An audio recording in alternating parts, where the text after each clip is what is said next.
Hello, everybody. Here we are at Newmont again with our best friend Julian over from Spain, checking in the world of slate, Be Natural.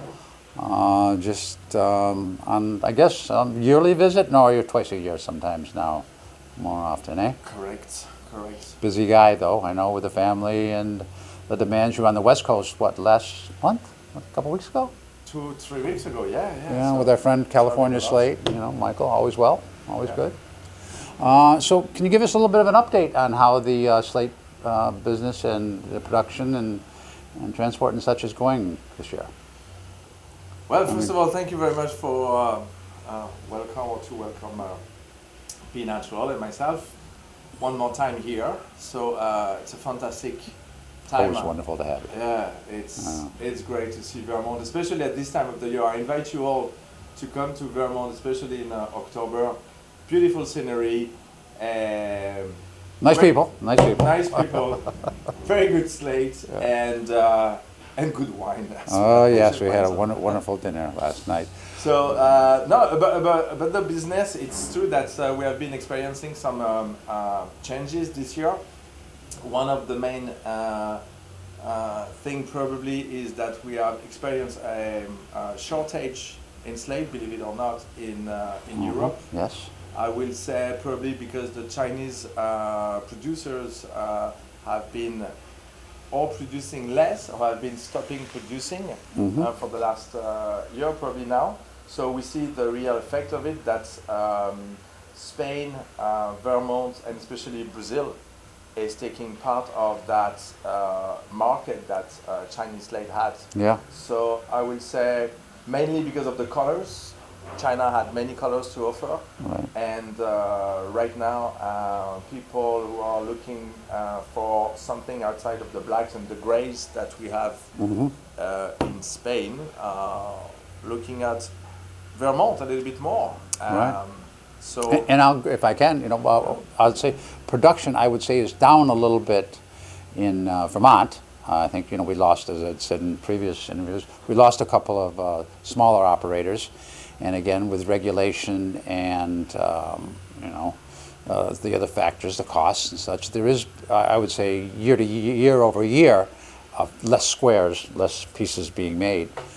So yeah, I guess you figure that factor in. So you would say the Spanish is taking up some of the slack from the Chinese, and the Brazilian also is coming in. I know we don't see it probably quite so much up here in the Northeast, but I certainly hear it from my customers. No, but you do see it in California and Texas, where actually the weather is much better, and that slate is very well accepted in those areas. Yeah. And but it's true that you could see it in Vermont, that only the best, not just the best people, but the most established companies are staying.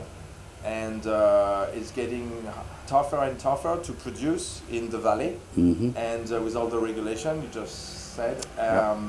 And so really right now we can count very few producers, and Is it the same in Spain? I mean, is there any new producers coming in, or is it pretty much the same as we have here?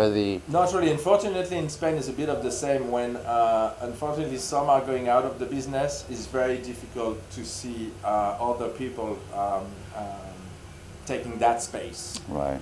Because it is such a hard job to open a quarry, to invest the money altogether. That. Really, there's not a lot of companies willing to do so. So that does explain, as the worldwide situation, that there is a shortage in general. Yep. Well, and again, are we seeing similar to here? It just seems the trend is continuing for the larger sizes. We have a lot of smaller sizes that are available. But it's whether the market is being driven by the installers or the specifiers. It seems to me the demand for a larger size format seems to be increasing. We're getting less and less of the typical 16s and 18s length. With aren't as popular as now they're asking more for the 22s, 24s, and the 20s. So Well, I think there is two ways of looking at it. I agree with you that people are asking for larger sizes now, much more than before. I will say one thing is labor cost in the US, certainly, in Europe, certainly. all over the world, basically. So the guys, the larger size they could get, the less time they're going to spend Yep. on the job, the more money they're going to make, or the less money they're going to lose, whatever way you want to look at it. Yeah, And but the fact is that there is a very much preferred size, which is all the 24, the 60s. We call it, 60 by 30 in centimeters in metrics, or the 50 by 30s and all those. So, but there is another fact as well. Is like in the quarries, and you know it as a producer, and I know it like meeting so many producers every days of the week. That the larger the size is, the more difficult it is to produce. Right, you have to have the better So now rock, we arrive to we have to find the right balance, that the market is asking for larger sizes, and the quarries are saying, well, we will prefer to sell the smaller sizes. So we have to find the balance, and this year it has been extremely difficult. Yep. Well, that's one thing we can always